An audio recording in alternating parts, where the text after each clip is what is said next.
Welcome everybody to a look at an older release from Vinegar Syndrome that I got as part of one of their sales that happened earlier this year. So this release came out in 2016 and it is 1978's The Bees. So this is directed by Alfredo Zacharias, who I've not seen anything, or Zacharias, who I've not seen anything else from before. It is a horror film, one of many kind of nature-based horror films that came out in the late 70s after, the success of Jaws. Clocked in at 92 minutes long, stars the likes of John Saxon, who I've seen in 13 other films, the likes of 3 of the Nightmare on Elm Street films, so he's in the first, third, and seventh in that series. He was also in Black Christmas, a few Italian films as well, like Tenebrae, The Girl Who Knew Too Much, and Blazing Magnum.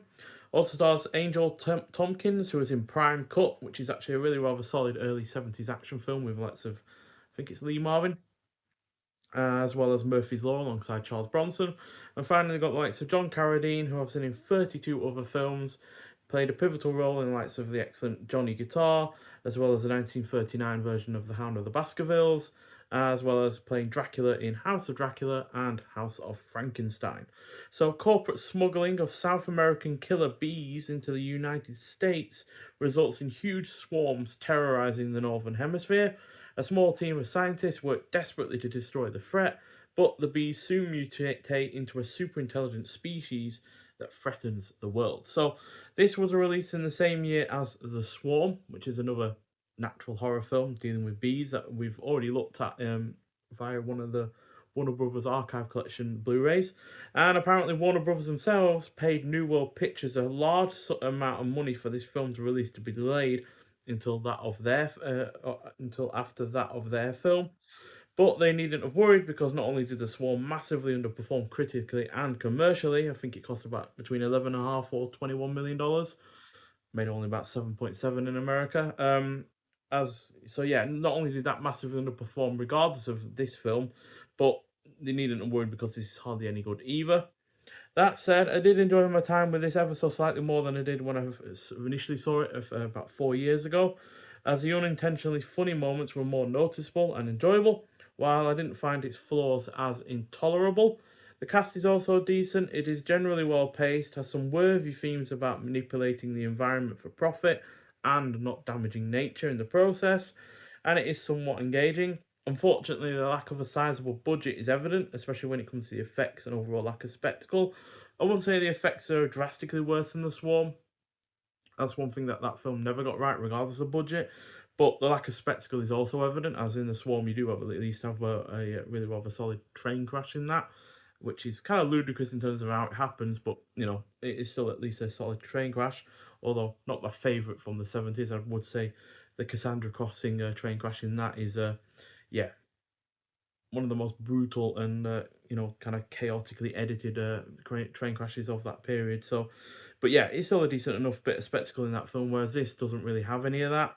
Um, it's also little in the way of surprises when it comes to the plot, especially in terms of positive surprises. There are some negative surprises in terms of how much this is quite dry, for instance. But yeah, I initially gave this a 2 out of 5, but I think I'm feeling a little bit generous. I'm going to bump it up to 2.5 out of 5, which is the same score as The Swarm, as this does have its positives over that film. It's shorter, it's better paced, it doesn't outstay its welcome, for instance. But, The Swarm does have a larger cast that is more impressive and obviously the better spectacle. But still, you could do a hell of a lot worse with these kind of films, and I really do like this slipcover that came with this Vinegar Syndrome release. Not surprised. I am surprised that it is still available with this slipcover because usually these do sell out quite quickly in this version, and then you can only get the standard case, which we have here.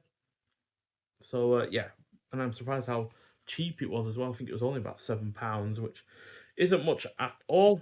Clearly not a big seller for Vinegar Syndrome, but not really surprised given it's not the greatest of films. And then we have, so we have one version of the artwork on the front there. Then we have the 2 discs, and this is so old it actually comes with a DVD, which is not something I've had before from Vinegar Syndrome, because usually a lot newer than that. And pairing up Blu-rays with DVDs has long since gone out of fashion. And then we have the original artwork on the reverse as well. And in terms of extras, we have the film scanned and restored in 2K from a 35mm IP. Not sure what that means. Oh, into positive. Yeah, that's it. So yeah, looks decent enough, but yeah, definitely still some flickering and spots on the film and such, so not perfect.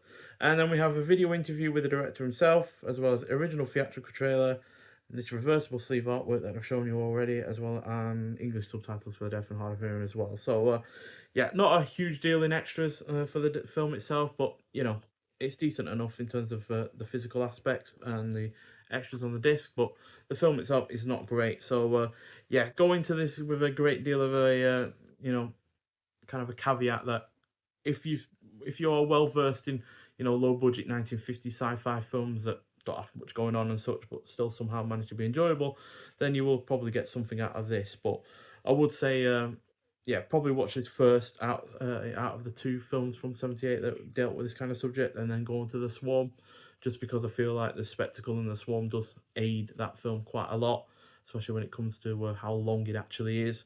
Whereas this doesn't have that, but at least it is shorter. So yeah, like I said, gets 2.5 out of 5, but I am feeling a little bit generous in that regard. Could easily argue it back down to 2, but yeah, just feeling generous. So yeah, but nonetheless, thank you for watching.